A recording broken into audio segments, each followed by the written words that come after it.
नमस्तेस्तु महामाये श्रीपीठे सुरपूजिते शङ्खचक्रगदाहस्ते महालक्ष्मी नमोस्तुते।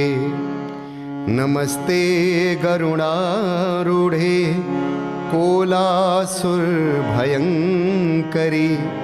सर्वपापहरे देवी महालक्ष्मी नमोस्तुते।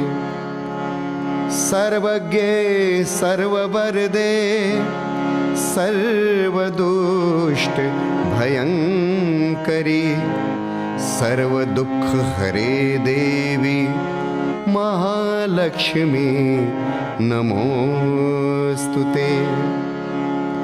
सिद्धि बुद्धि प्रदे